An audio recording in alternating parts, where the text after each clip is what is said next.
King Charles is a true advocate of organic farming. We really thank God for that opportunity to host the King. The King came for 45 minutes. We were able to give him a tour, taking him through every corner of the farm. He was so much interested. You could see the interest, and he's also very knowledgeable in terms of organic farming. Yeah, he was really glad, and the words that stick with me to date that he said is that this is an invention that should be taken everywhere, the world over, and that's what we are working towards. I wasn't nervous. Actually, I remember after it, I was asked, how was it like taking the King round? And I was like, I did what I will do to you. So it is the same thing that I will tell you, because it's what you do. Yeah. Since it's on your fingertips, you just need to take him through having a candid discussion the way we will talk with you. So that's why I am saying that he's a cool guy, someone that you can relate with. He was interested, so we just talked. When the High Commissioner came, we had very nice vegetables, but you know, things go with seasons.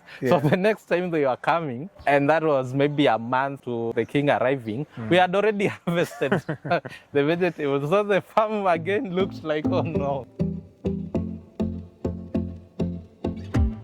Hey, what's up, everybody? Welcome to the Organic Guy podcast. This is your home of organic conversations. I'm your host, the Organic Guy, and around here we have conversations on how we can make our food systems really work for us rather than against us. And today, as you can see, we are in the presence of nature, and it's a beautiful, beautiful environment to spend this day. And I think you've seen some of the tour that we've been given around this place, and we've been very, very grateful to the host, Mr. Greg, for really allowing us to experience this presence. I can't imagine for him how enjoyable this is really to be able to live this particular lifestyle every single day. So we've done a couple of tours, and for now, we want to sort of understand his backstory, like where did he begin, as in what led him to be who he is today. So that's a little bit of a background that we want to get from him. And Greg, thank you very much for really allowing us to sort of experience what you do in a day-to-day basis. Yeah, thank you also for having me. You are doing a really good job bringing out this conversation to the masses. Yeah, it's really a pleasure. We've had the pleasure of going through your farm. You've shown us really the amazing things you're doing around the farm. So for us now, we sort of want to understand like your backstory. How did you get here? So before we get into what you've been doing with City Shamba for all this time, so take us back to your early childhood. Like, where did you grow up? Who are you as in growing up? Was agriculture any part of your agricultural growing up setting? So give us a little bit of that context. So Greg Kimani is my name. I've been born and raised here in Nairobi, born in, of course, the Pumwani Maternity Hospital. We lived in Kasabuni. You've of course heard that from Timiti. That yeah. Kasabuni, the areas of Babadogo. I come from these unique families. My grandparents are also raised here in Nairobi, so we are typically people that we would call Nairobians, yeah. So with my grandparents and my parents and uncles, it was more of an extended family, shifting from my mom's house to my grandparents. So I've been raised by both of them. And growing up, of course, everyone has their own experience with food, especially at my grandmother's place. We were so many with my cousins, and I remember my experience with food is that it was always scarce. Sometimes even getting that lunch or the idea of having 3 meals a day, which I don't really subscribe to, but we could not afford 3 meals in a day, or we could just eat whatever was readily available. But this was not an isolated case. Because of the environment that we came from, it's more of slum areas or underserved areas. The neighbors, you could see we had almost the same experience, relation with food, so it was never enough. But again, living with my grandmother, she used to do farming, and this was like the whole family practice, yeah. So we used to farm at a place called Kasarani. You see the Kasarani ground. There were some farmers over there. That is back in late 1990s and early 2000s. So we used to go to farm over there to just produce some maize, beans. That is what I remember we used to farm. Maize, beans for subsistence consumption. She was not selling, So during the harvest time, we used to have a lot of githeri at our home, of course, and it worked so well because of the large number. So growing up at that, I was introduced to farming, the conventional way during the early stages of my life. And we grow like that. So it was during the post-election violence that now we moved from Kasabuni and Babadogo to a plot that my grandfather had here in Kayole Junction. So, and that is where they are currently residing, and also that's where now we started. So after, of course, primary went to campus, I did not pursue agriculture because it's interesting how agriculture has been modeled actually, how growing up our kids are taught, or the way we were taught, that agriculture is not something, it's not actually a career that anyone would pursue. Most of the people that find themselves in these fields, if you would have asked them when they were kids whether they wanted what they wanted to be, you would hear answers such as, I want to be a lawyer, I want to be an engineer, a doctor, a pilot. But rarely would you hear someone saying, I want to do farming. And it's because of the perception, of course, that was created by society. And I think it's so deliberate that we are not trained to produce our own food, or we do not consider agriculture as something that people can do to earn income or to earn a livelihood. So it's quite interesting, and also I'm not an exception. We agree with that mentality of agriculture is for the rural areas. You see, we are from urban areas. Agriculture is for rural areas. So agriculture is for the old people who are so poor because it didn't actually pay. So I never really thought I would be here doing agriculture, but at least we used to practice it the way we used to produce the food with my grandmother and the rest of the family. So after campus, or again at campus, you know this saying that comrades always say that inama lunch ni kuinama ipite. So again, there it was food was always a challenge, even for comrades, and it still is. Bado comrades wanainama lunch ipite, or maybe they can only afford one meal a day. So there's this thing that people think people within urban areas are well off, but it's quite a challenge here in urban areas. And these are things that I now experienced, and in hindsight, after completing my university, I thought of it that in urban areas, since we are not taught to produce food, we depend on the rural farming population to feed us. We are not producing our own food. Therefore, everything that goes into our mouth has to be bought. So the agriculture industry has been commercialized here in urban areas.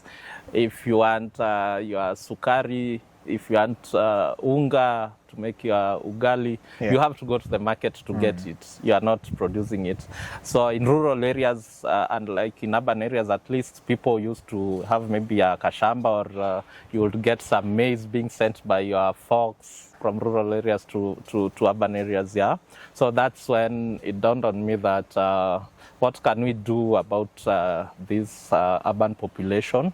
What are the potentials that exist towards urban farming and food production?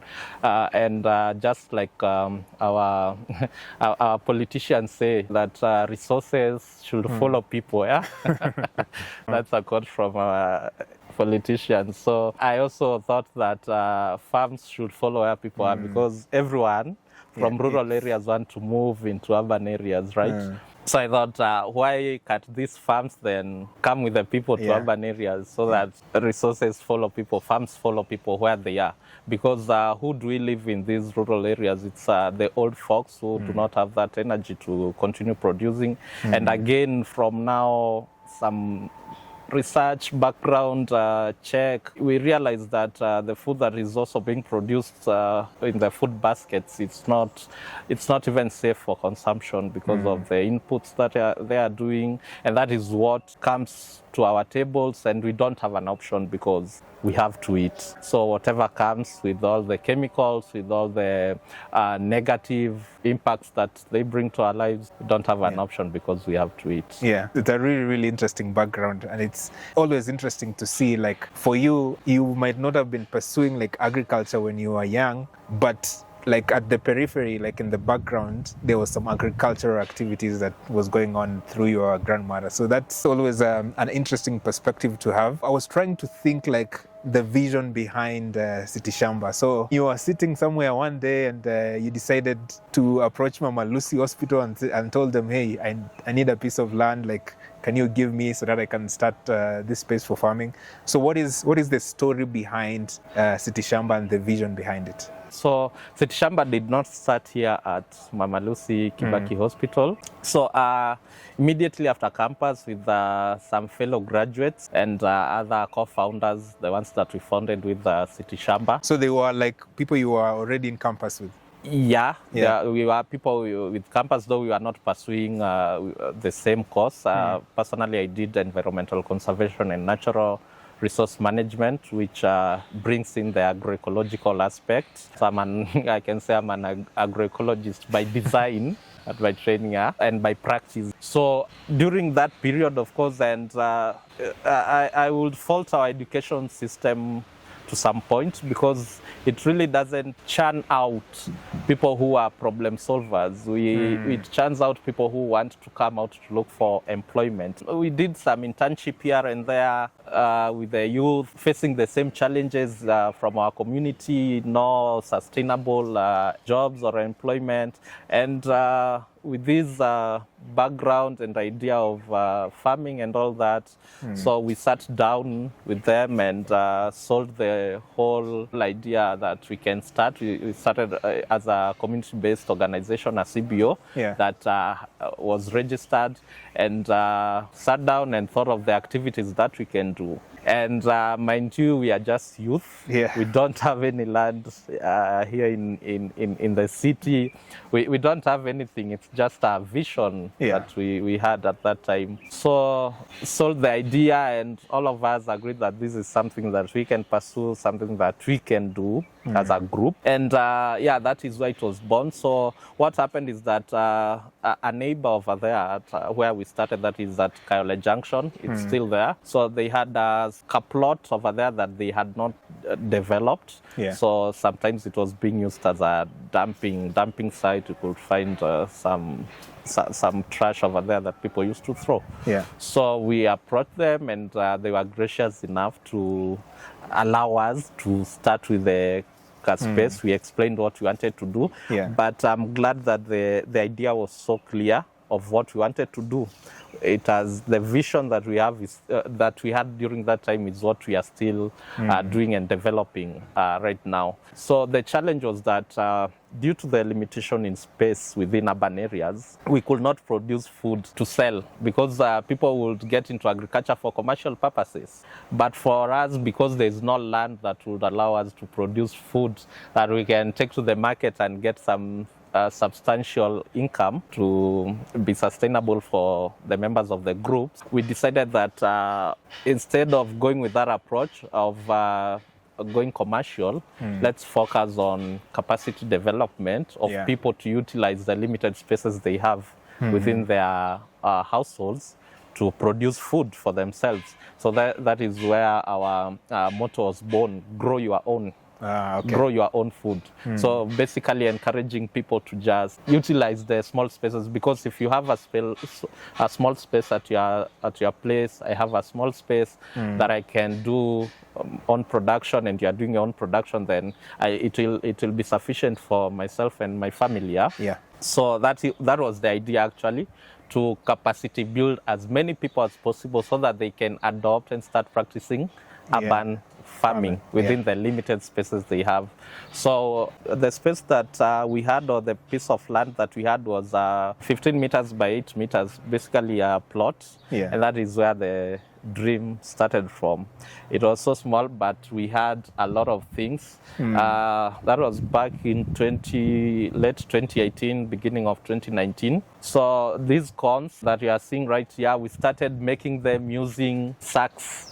We could shona some sacks, knit them together and make the corn gardens. We still have pictures of us making the sack corn gardens. From there, we got into tires. So we are just reinventing. Yeah. Got into tires because they were a menace. They were everywhere, but it was a lot of work. And then now we are using the corns, but it is the same idea. It's only that it has evolved over time. So the space was so small. We had a lot of things, but whatever you are seeing here, it was happening there, but at a small scale. We had a hydroponic unit called a deep water culture, a very small one, and then plants would grow in that water. We had a nursery bed. That time we were not doing the seed trays. It was just on the ground. One corner was with nursery, and then we planted trees. There were trees, but at that point we did not plant fruit trees, so there were trees.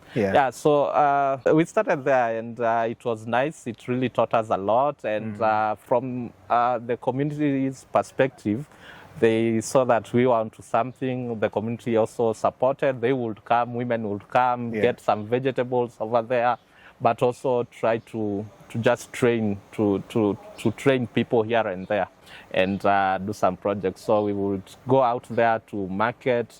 I did a 22-page proposal. Okay, this was in 2018? That was in 2018, late 2018, because we graduated in, late 2018.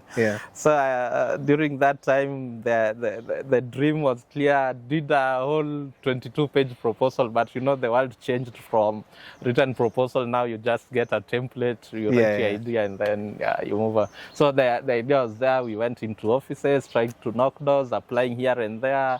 And it grew. So here at Mama Lucy, I saw an opportunity when I came to this land. There's a friend of mine who runs Fruity Schools Africa, another organization that deals with growing fruit trees within schools to supplement also kids' nutrition.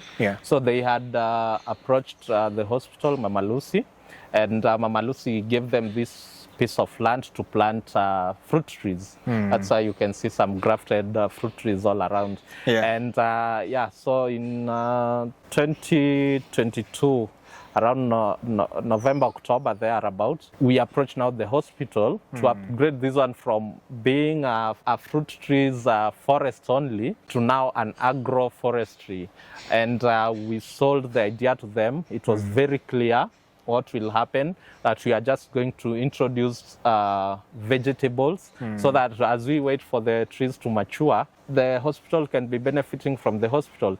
And it is symbiotic in that the hospital is also benefiting. And for us, because the idea still remains the same, despite this being almost 3/4 of an acre, the idea still remains that we want to capacity build urban residents. We want people to give people back the power to produce their own food, to give them control. That is the ultimate goal of City Shamba, so that we don't depend on other people. The food security issues have been talked about. There are so many the challenges that are facing, from food safety, availability, accessibility, all that. So that was well known. So as we just wanted people to take back the power and the control of their food systems, so we wanted to set up an urban agriculture resource and information center. And that is what City Shamba is all about. We want to train urban residents to produce food regardless of the limited space that you have in your compound or in your institution. So we partnered with the hospital, who I'm very thankful to them for agreeing to this idea. It's so disruptive, it's revolutionary, and having us just do this here. They are also getting a lot of vegetables. I mean, the vegetables that are harvested here, they are not taken to any market. We take them to the hospital kitchen. They have we had the idea of a therapeutic garden where patients can also come and just relax in that green environment. So the clinic also is benefiting by bringing in patients to at least learn experientially here, and the community now is also benefiting. Yeah, that's really, really interesting because, I mean, for any young person who is listening to this and maybe they don't have resources, I think there's a lot of lessons they can learn from that by the fact that, like, you started with what you had. Like, at that time you were starting, like, you had a small space. So you started, like, you had the vision itself and you started growing there, and then you sort of approached people to buy your idea. So, I mean, as a young person who is listening to this, you don't have to get the resources right yet. Just start with what you have and then see yourself grow as well. Yeah. So it's really interesting to see that, like, once you have something like a proof of concept, then people can sort of listen to you, and then it gives you a little bit of confidence as well. If when you go to people, like, I'm sure when you came to Mama Lucy and you are like, we are not just talking, this is something that we've been actually be doing. So it was easier for them to buy in as well. So congratulations on that as well. It's also amazing to see that you have, like, this symbiotic relationship with the hospital. So, like, patients can get, like, real organic food where themselves they can get the quality food they need. So that's awesome to see. The point of trying to get the people grow their own food as well, I can see. I mean, you just give us, like, a tour of the farm. We saw somewhere, like, a wall where people can actually plant their own vegetables if they want to grow. There was something I saw about the staircase garden where people can just put it in the small space they have so that they can grow their own stuff. So that's really, really interesting. I guess one of your most proudest moments, if I was to guess, was when King Charles visited you at that time. So take us through that process. How did it come that the king actually decided to come and visit you guys? There are so many places he could have gone to throughout the country, but he said that he had to visit here. So what was the background story about that? I think it's a combination of time and luck, because now it is the same year that we had moved to Mama Lucy, because we can say that this garden was launched in March of 2023 and the king came to visit in the end of October the same year. So we really thank God for that opportunity to host the king. For us, we, of course, collaboration is very key, and this cannot be a one-man show or a one-man job. We are working with different partners and stakeholders, and one of the key partners that have been holding us since we started, even before we moved here, is our partner IPHRC, whom we've done a lot of projects with them. They were working with the British High Commission here. There are some projects that they were doing, and we were some of the implementing partners. So there's a project that we did called Healthy Food Africa that was supported by FCDO. So when they were coming to scout or to see the impact of the projects, by that time we were in the Healthy Food Africa, we were subcontracted as implementing partners. So we were training youth in Viwandani and Korokocho. We trained them on organic farming, and then we set them up. We were able to do community gardens for them to supply, and I'm very glad that some of the groups are still there. We worked with 20 groups, 10 from either side, that is Korokocho and Viwandani. So it was during that time that now the FCDO officials are coming to see what has happened, the support that they've given a PHRC, and they were brought onto the ground to visit a few of these sites that were set. But they also came now to see what the implementing partner is doing. And they were so happy about the work that we are doing. I think by then they were scouting areas that the king would visit. And one of the advantage of that was that King Charles is a true advocate of organic farming. And whatever we are doing here in terms of organic farming, it was in line with his beliefs, So it was a good spot. They saw that they would probably bring the king. to see what common Kenyans are doing on the ground. Yeah. So we started preparation quite early. Before we knew that we are going to host the king, it was probably a month before he came, but the preparations had started quite early. We were just told that there is a visitor that will come, but again the High Commissioner, by that time it was Neil Wigan, he came like twice. So just for a visit. For a visit to see her. So the first time he came to be brought to her, maybe the king would come, and the whole concept that what City Shamba, Mama Lucy, Fruity Schools, and Green Phonics are doing. Yeah.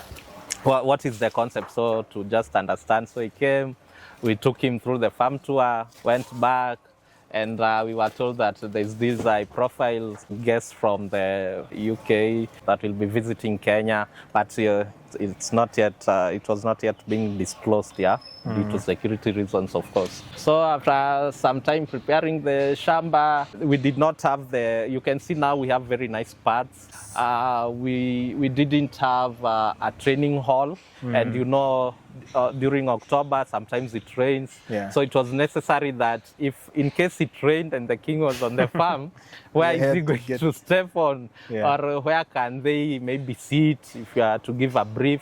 So the FCDO supported us in making the pads, doing the training hall that we now have. It's courtesy of we had started it, but due to resources, we couldn't finish. So they helped us finish the training hall and set up the pads, and then now the D-Day came when the king arrived. We didn't know it's going to be such a huge deal hosting the king. I think we were consumed on preparing until you don't know. The day itself came. There are a lot of pressures. You guys need to be on point, but organic is organic.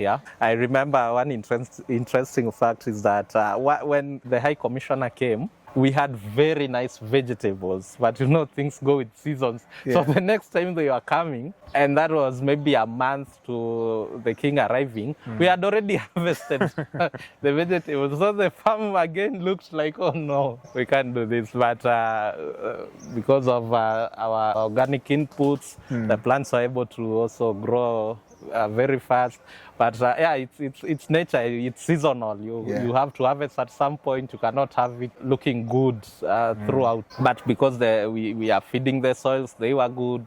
We did a turnaround, and it came out so well. So the king came for 45 minutes. We were able to give him a tour, the team and myself, taking him through every corner of the farm.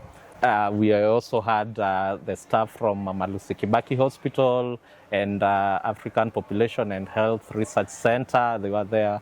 So it was a discussion. He's a really cool guy. Oh, okay. And even sat down for the discussion. Oh, okay. So we could talk, the way you give a farm tour and there's that exchange, he was so much interested. You could see the interest, and he's also very knowledgeable in terms of organic farming. So we gave him a farm tour, and he was really glad. And the words that stick with me to date that he said is that this is an invention that should be taken everywhere, the world over. This is something that should be embraced by everyone. And that's what we are working towards, not only being here, but moving to other towns, other areas, and other countries, just to spread the gospel of organic farming and all that. I could only imagine, like, for yourself, like, were you nervous at all, like, when you were sort of giving him a tour and explain to you, like, what was going through your mind? I wasn't nervous at all.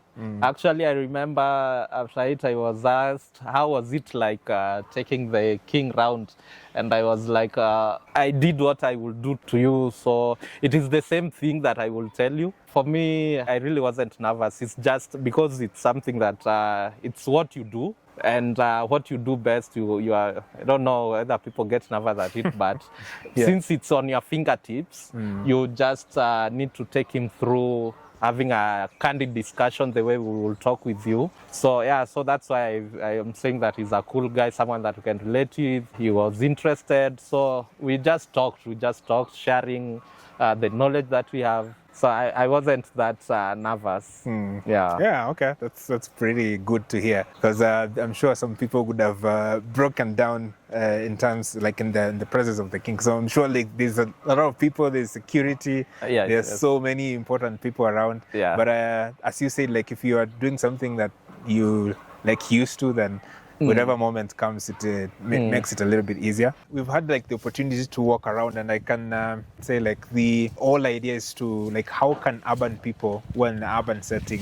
adopt a way they can grow their own food, right? So according to you, with some of the practices that you've implemented here, from vertical farming to like implementing a small vertical garden, so for you, what is the best place that someone who is interested into like establishing an urban garden, where should they start? I think number one is to check what resources you have in terms of space, where the space is, and the size of the space, and what would go there. So we believe even if you don't have an horizontal space, you can still consider a vertical space. If you have a wall within your compound or within your community, that wall is enough to do some gardening. And you've seen the wall boxes. You can have some sukuma wiki that can be sufficient for you and your family. Yeah? If you have a backyard, you can do structures such as the corn gardens to just maximize on production per unit area, or that backyard itself, you can do the conventional way. So the first thing, of course, is to start with your soil to ensure that the soil are quite healthy. What I encourage people to do to regenerate your soil is that leave it covered with organic matter, and within time you'll see a buzz of all manner of life into your soil. That now tells you that the soil is now alive and you can use it to do farming. But also, if you're interested, you don't have the knowledge, the skills to do that, City Shamba does that. We go out to construct gardens for households. Even if you are living in a balcony or you have a rooftop, we can set you up and you can start producing your own food. So we now say that agriculture is now going vertically up. No, you don't have to consider the horizontal space. So yeah, we have all manner of technologies that are also beautiful for your balcony, but at the same time, they are giving you your fresh vegetables or fresh herbs. Anywhere you are, something can work. Even in arid and semi-arid areas, we've worked in Turkana. We have some ongoing projects in Kajiado. So these are dry areas, and we have technologies that are ideal for such areas where water is scarce. We teach you on how to do grey water treatment, or we can just set up a natural treatment system. And you can reuse the water that you've used for house chores to at least produce your vegetables. We also have different technologies, underground drip irrigation system. We have the Zai pits with a paper lining underneath so that it can conserve both nutrients and water within them. Yeah, and these are things that can work. I saw yesterday, I think on the news, IGAD was producing a report about where we are headed in terms of food security, and the numbers were not good. The PS was saying that we are going to have some scarce rains in this season, and the people on the Horn of Africa are the ones who are mostly going to be affected. But I know we've done some work there that can be replicated, and that 4 billion that they're setting aside to give them food or to intervene during that time, late December and early next year, it's something that if it's well put into use, we can bring in technologies that can work for these people. And that's why we talk about food sovereignty. So even if you are bringing food to me, food that I've not taken part in deciding that this is what I want, and this was also witnessed during COVID when food was being given, I bring rice, I bring whatever I deem that you would consume to you. So there's no food sovereignty in that. Sovereignty is just like Uganda cannot tell Kenya what to do. Yes. So in terms of food sovereignty, I have to be free and able to get what I want, what I'm willing to consume. So part of the definition of food security is that that food has to be of your preference. So if it's not food that is of your preference, you are still, even if you have it, even if it's available, you are not yet food secure. So that brings the aspect of sovereignty. And that is what we are also doing at City Shamba, to just bring sovereignty, to give people the power to decide what they want to eat, at what time, what quantities, just to control the production process of what they are consuming. Yeah. And that is what these nationals. Yeah, that is what they don't want people, because your stomach, you control humans through food, yeah? So they don't want you to get the power back to control your own food system. And that's why you see some very funny introductions in terms of policy, that we shift from small-scale food production to the land usage, I don't know, policies that are coming up.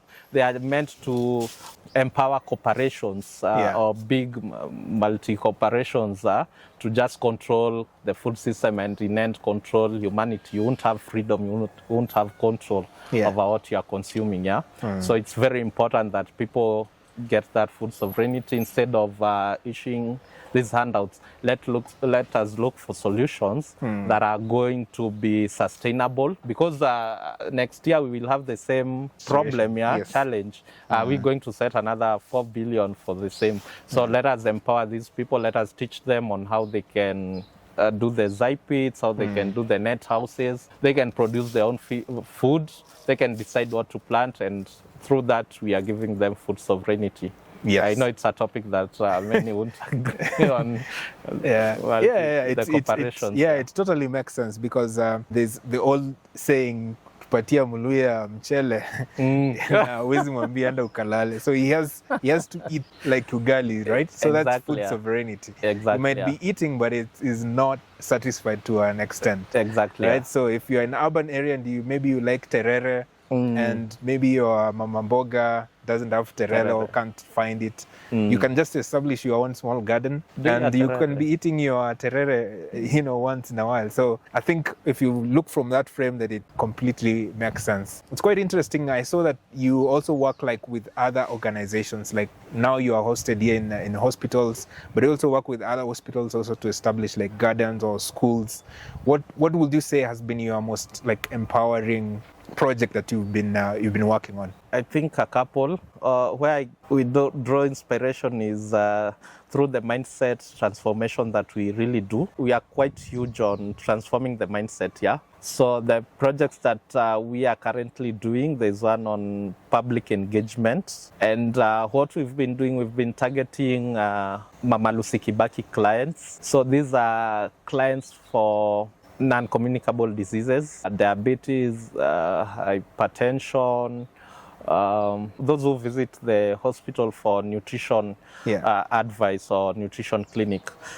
We actually work very, very closely with the nutrition and dietetics department within Mama Lucy. So through that project that we are undertaking, we are engaging these NCD clients, and as well as pregnant and lactating mothers on matters of nutrition. So it's quite impactful, because we are able to analyze the synergy between climate change, food systems, and then health. So these three are really interlinking the aspects of the society.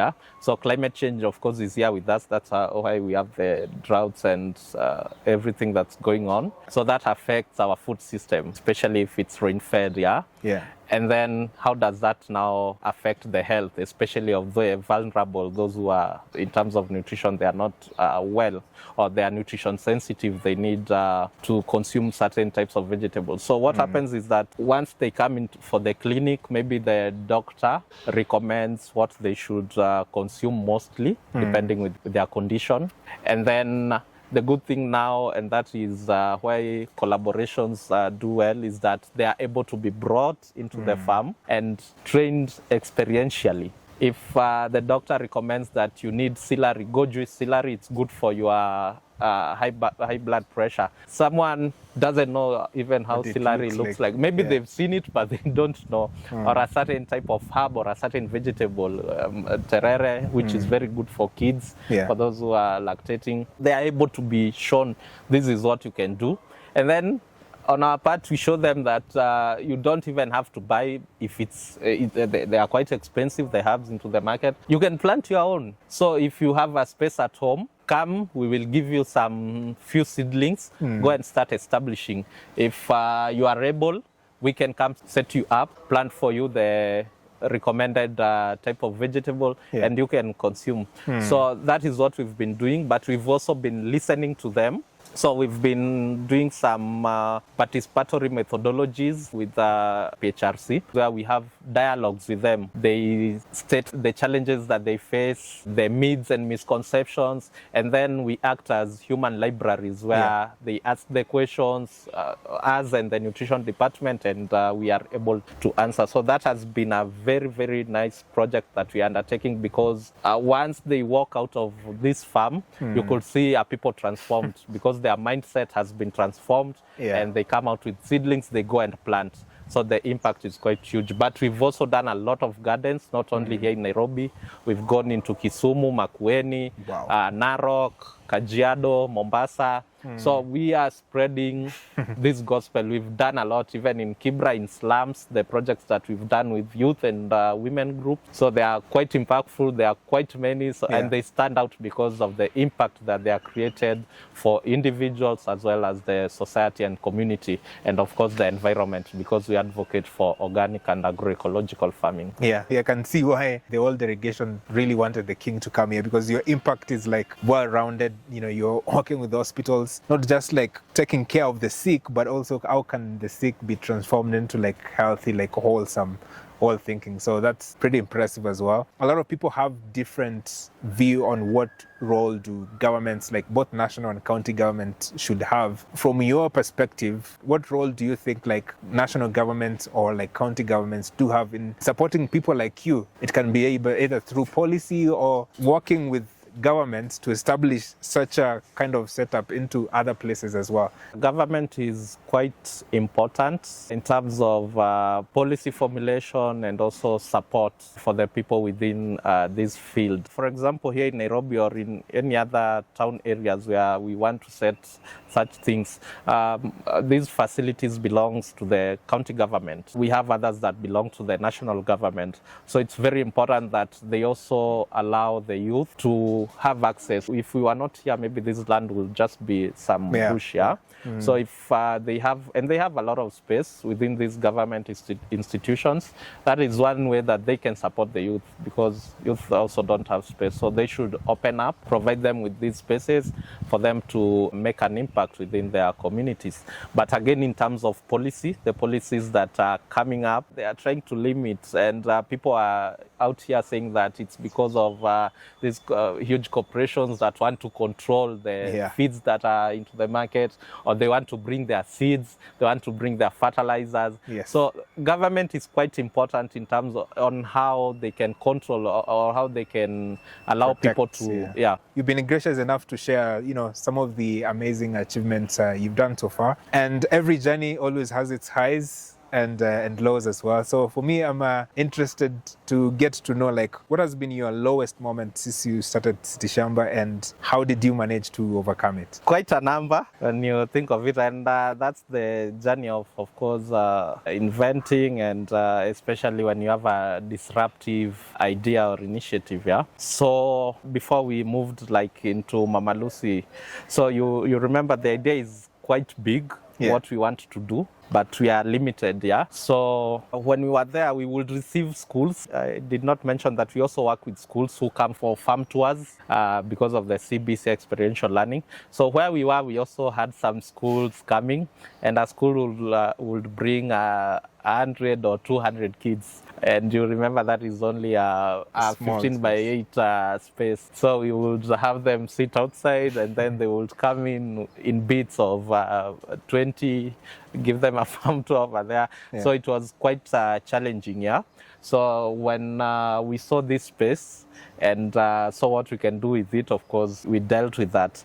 But again, that came with another challenge now. We are moving into quite a big space. Remember, we've never gotten any kind of grant. The proposals, the 22-page proposals, has not yet yielded anything. Actually, it's just there as a guiding paper for us. Yeah. But we actually don't have any. We don't have any capital to set up such a resource center that we are envisioning.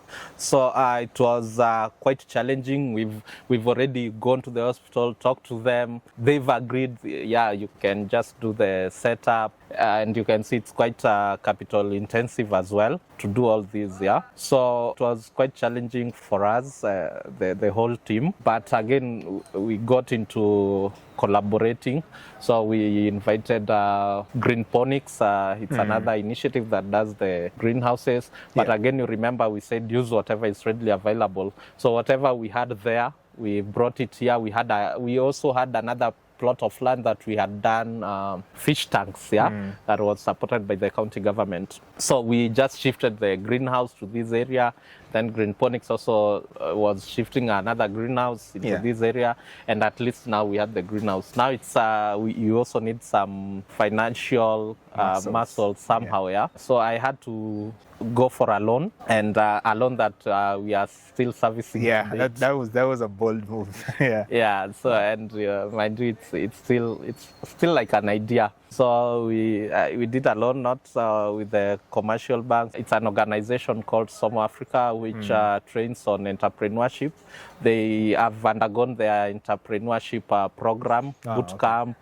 And then there's acceleration, so they will give their entrepreneurs some loan. So I applied for the loan, and they were gracious enough to give us the loan, and that is what we used to actualize whatever you are seeing today. We are still servicing the loan because we are yet to get a grant. But we want also to move from that dependency idea that people have, that you always have to go and borrow. We want to create something that is sustainable, a social initiative that is sustainable and running on its own. That's why we do the trainings, we have the produce, we come to your house to set it up for you at a fee. That is what has been able to sustain us. So we are still servicing the loan and all that. But I have to talk about this. We also have some gatekeepers. It was one of the lowest moments that we had. So there was this, I won't mention them, but it's government. So they were organizing for the Nairobi show, actually. That was back in 2020. We had not yet moved here. So, but we had our own space over there, and we had done some things, and the idea was there. So we went there. We just went into the offices to look for them. We found a very good director over there, talked to them, told them this is what we are doing, here are the photos. So just trying to seek support also from the government. And he was so impressed and told us that actually tomorrow they had a meeting with the directors to plan on what we are going to display and all that, So, and I said, share with me the concept, share with me the proposal. I went and did a PowerPoint presentation and all that, because now he had invited us to present to the whole group, now the top notch, So, the following day, we went there with my friends, Mwas, with our suits. We had the suits to go for meetings. So we were quite smart and very optimistic that we are going to present to these big people now, and because we were to present and then get maybe an opportunity to present to the president. Wow, okay. When we got there, I think things had changed. He just called us aside and said that some people, some of the colleagues had developed cold feet, and we wondered why. So I don't know why they felt that way, but we ended up coming back. We were not allowed to do the presentation or something. I think I can just call them gatekeepers. They might not want this, but after a few years, the same guy came here and he was impressed with yeah. what we've built, and he remembered that occasion when we were trying to tell our Get story the out ears, there. yeah. And so there are these gatekeepers, but again, you cannot stop an idea whose time has come. Yes, and it's really quite impressive, like the perseverance you went through, or like some of the tough moments that you have to go through. I mean, I think it's like a phase that everyone has to go through, especially when you're trying to build something new, something unique, something that hasn't been done before. Not everybody's going to really understand your concept. And maybe something, and it's quite important even for other people who are coming up with something, that it's not a must. People might not understand, especially if something that is disruptive has not been done. Yeah. People might not get the whole picture of what you are telling them. And I've seen that again we've written a lot of proposals, a lot of concepts, but I think even the funders or people with resources, they just understand the traditional way of funding. They know that we need to find maybe the rural. That is where agriculture is. So they don't really consider agriculture as also something. So we are yet even to secure, but we are doing well. We want it to be sustainable on it. Yes. You're doing really, really well. I would encourage everybody to come and check it out. It's been really interesting following your journey since starting like the humble beginning in Kayole, and then being able to get this space and then establishing such a wonderful place for people to come and visit and really get to experience what it is like. For you then, looking forward, like let's say 5-10 years, what do you see City Shamba becoming? I don't know that we can solve this challenge of food insecurity within our lifetime, but now we would have contributed something. So in the next years to come, I see City Shamba not only here in Kenya. Within Kenya, we will be in all cities, and then we'll be all over Africa. And should they need it, it's something that we can also take to other parts of the world, the Western world, Asia, because it's about growing your own food. They have their backyards. It's an idea that we see we can do it also for the Americans, and they can say something came from Africa. So I'm seeing it growing and being an international initiative or outfit. But also there's a very important aspect that we've come to realize lately. And it's also something that we are really considering on how to do it with my friends when we sit down and assess the food security issues. We have a great challenge also in rural areas. And this is based on a report that came out recently, especially in Western Kenya, where we actually expect them to be very food secure. The research says that they spend upwards of 60-70% of their income on food. So it's quite shocking. And this is now not only a problem for urban areas, but looking at the differences between the two is that they have space, although the spaces are also becoming limited due to subdivision. But so what can we do with the spaces that they have? Because for them, they mainly focus with cash crops. We have sugarcane over there that every man concentrates on. So that goes back to the mindset that we've commercialized food and everything. Our food has been commodified and commercialized to an extent that I would plant a bush of coffees and I cannot plant vegetables that myself and my family can consume. I'll go and buy the vegetables, yet I have acres and acres of coffee farm. So it's something that we sat down with a friend of mine, David Osogo, and we are developing something that can also work in that context of rural areas, come up with a kit that can empower the women over there to have a small kitchen garden, like a kit for even poultry. The kienyeji are now going down. So a kit that it will enable them to also have ensure that every household has a kitchen garden, irrespective of the commercial bit that they are consuming. And again, that is an issue of colonization, because how comes you are producing food for you to sell, yet you remain to be food insecure? It doesn't make sense. So people really need to also check into that. If the acres and lands that we have, we will be using them to produce food for ourselves. We wouldn't be importing anything. Yes. But now we are producing food that we are tea, coffee, we are exporting it. We are not even utilizing it. Yeah. So everything else that we are utilizing has to come from outside Kenya and outside Africa in general, yeah. So we also want to get into the rural context, see what we can do, come up with a kit that is going to empower them. Because if you are producing to small vegetables, if it's sugar you need, there's a plant that you can plant and it can give you sugar. Yeah? So give them an opportunity to also produce food and lower that amount that they are spending, and also improve food security and poverty alleviation. Yeah, it's a really, really bold vision that you have for the future. And I can see like you've seen a specific gap. And I think this is a point that a lot of people don't talk about, because every time you export food, you're literally exporting like the fertility of the soil. So the fertility that the soil gave to that coffee or that tea is literally exporting it into the UK or into the US. So you're not enjoying the fruits of you taking care of the soil itself. Yeah. So that's a very, very big and bold vision. And it needs people like you to have those bold visions, then to take them forward. So I'm really, really looking forward to that journey as well. As we finish here, so I usually have what I call the rapid fire questions. So what I've done, I've prepared 10 questions for you. And the idea is that to I'll be shooting a question to you and you'll give me a short and a quick answer to the questions. So are you ready? Yes. So the first question is, what did a young Greg want to become when he grew up? A lawyer.